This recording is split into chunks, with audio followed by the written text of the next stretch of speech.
Israel's military, known as the Israel Defense Forces, IDF, or Tzahal in Hebrew, operates under a system of universal conscription, where both men and women are required to serve. Men serve for 3 years, while women serve for 2. The IDF is renowned for its innovation and technological advancements. It has developed cutting-edge military technologies, such as the Iron Dome missile defense system, which intercepts and destroys incoming rockets from Gaza. Unit 8200 is Israel's elite intelligence corps, often compared to the United States NSA. It specializes in signals intelligence, SIGINT, and cyber warfare, and has been credited with thwarting numerous terrorist attacks through its intelligence operations.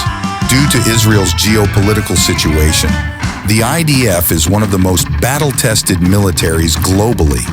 Its soldiers gain extensive combat experience, which contributes to the effectiveness of the military. The IDF is composed of soldiers from diverse ethnic backgrounds, reflecting Israel's multicultural society. Jewish Israelis, Arab Israelis, Druze, Bedouins, and Circassians all serve in various capacities within the military. While technically separate from the IDF, Israel's intelligence agencies, Mossad, Foreign Intelligence, and Shin Bet, Domestic Security, work closely with the military to ensure national security. They play vital roles in intelligence gathering, counterterrorism, and covert operations.